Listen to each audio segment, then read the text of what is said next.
नमस्कार। 4 दिन पहले जब फिल्म आदिपुरुष का टीजर रिलीज हुआ तब से लेके अभी तक चारों तरफ एक हंगामा है, एक शोर है। फिल्म इंडस्ट्री में, चैनल्स में, जर्नलिज्म में, एडवर्टाइजर्स में, संत समाज में चारों तरफ एक शोर है। चारों तरफ डिबेट्स हो रही है, चारों तरफ भली बुरी बातें कही जा रही हैं। मेरे पास भी सैकड़ों फोन आए होंगे, सभी चैनल्स से फोन आए, जितने सभी जर्नलिस्ट हैं, बड़े बड़े जर्नलिस्ट, और सभी के फोन आए। They wanted my reaction on that, on the teaser, कि आपको कैसा लगा, आपके क्या रिएक्शन है, आप क्या सोचते हैं इस बारे में। मैं आपको सच बताऊं, मैंने एक भी शब्द किसी से नहीं कहा, मैंने बात ही नहीं की उस विषय में। मैंने कहा नहीं, मुझे कुछ नहीं कहना है। लेकिन मुझे लगा कि मुझे आपसे कुछ बात तो करनी चाहिए, आपसे करनी चाहिए। मेरे मन में बहुत सारी बातें बहुत सारे समय से आती रही हैं, और इस हंगामे को लेकर, इस इशू को लेकर मुझे लगा कि शायद यह सही समय है जब मैं अपनी बातें आपके साथ शेयर कर सकूं। दोस्तों, ध्यान से सुनिएगा। रामायण, महाभारत, श्रीमद् भागवत जैसे जितने भी ग्रंथ हैं, शास्त्र हैं, ये हमारी सांस्कृतिक और धार्मिक धरोहर है। यह हमारी संस्कृति है, यह हमारी जड़ है। सारी मानव सभ्यता के लिए यह नींव के समान है, और न तो नींव को हिलाया जा सकता है और न ही जड़ को बदला जा सकता है। नींव या जड़ से किसी भी तरह का खिलवाड़ या किसी भी तरह की छेड़छाड़ बिल्कुल भी ठीक नहीं है। हमें इन शास्त्रों से संस्कार मिलते हैं, जीवन का आधार मिलता है। ये धरोहर ही हमें जीने की कला सिखाती है।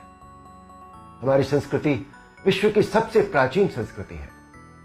हमारी हर पीढ़ी इसे युगों युगों से आत्मसात करती आ रही है, जिसका सबसे बड़ा एग्जाम्पल है 2.5 साल पहले जब कोरोना आया था, तो कोरोना ने लोगों की धार्मिक भावनाओं को तब से लेकर आज तक और भी प्रबल कर दिया है। हमारी धार्मिक परंपराओं और मान्यताओं को और अधिक पुष्ट किया है इस महामारी ने। टीवी पर जब धारावाहिक रामायण प्रसारित हुई थी कोरोना के दौरान, तो रामायण ने एक विश्व रिकॉर्ड बनाया। आप सब जानते हैं, हम सब जानते हैं, ये एक बहुत बड़ा संकेत है हमारी मान्यताओं और परंपराओं की प्रामाणिकता का। इस बार यानी 2020 में रामायण आज की युवा पीढ़ी ने भी देखी, और 35 साल पहले बनी रामायण को पूरी श्रद्धा और आस्था से देखा, समझा और आत्मसात किया। आज जो बेहिसाब लोग मुझसे मिलते हैं, उनमें सबसे ज्यादा संख्या टीनेजर्स की होती है। दोस्तों, 500 साल के संघर्ष, अथक प्रयत्न और जद्दोजहद के बाद, न जाने कितना रक्त बहाने के बाद हमें राम मंदिर के पक्ष में निर्णय मिला, और वहां एक भव्य मंदिर का निर्माण हो रहा है, जो 2024 तक पूरा भी हो जाएगा। अप्रिशिएट करने वाली बात यह है कि मंदिर को भव्यता देने के साथ साथ उसकी आत्मा और मौलिकता को ज्यों का त्यों रखकर यह मंदिर बन रहा है। हमें अपनी सभी सांस्कृतिक और धार्मिक धरोहरों और मान्यताओं को जैसी वो है वैसी ही बनाए रखना चाहिए। उनमें किसी भी तरह के बदलाव की न तो जरूरत है, न करना चाहिए, और न ही किसी और को करने देना चाहिए। भला कोई अपनी नींव हिलाता है क्या? कोई अपनी जड़ें बदलता है क्या? हमारी इन धार्मिक सांस्कृतिक मान्यताओं और परंपराओं को किसी भी तरह का कोई नयापन देने की आवश्यकता नहीं है। देखिए, मेरा प्रयास और कर्म तो यही है कि मैं इस जनरेशन को और अगली पीढ़ी को भी वही सिखाऊं, वही बताऊं, वही दिखाऊं जो वास्तव में सत्य है, शाश्वत है और सनातन है। एक बात और सोचने वाली है,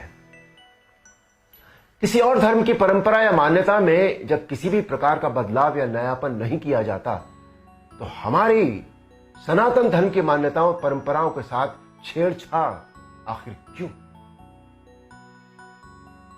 आजकल एक चलन सा बनता जा रहा है कि सनातन धर्म का मजाक बनाओ। देवी देवताओं के ऑब्जेक्शनेबल पोस्टर बनाओ, अभद्र भाषा में बोलता हुआ दिखाओ।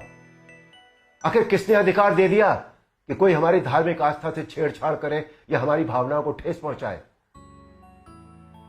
कुछ फिल्म मेकर्स,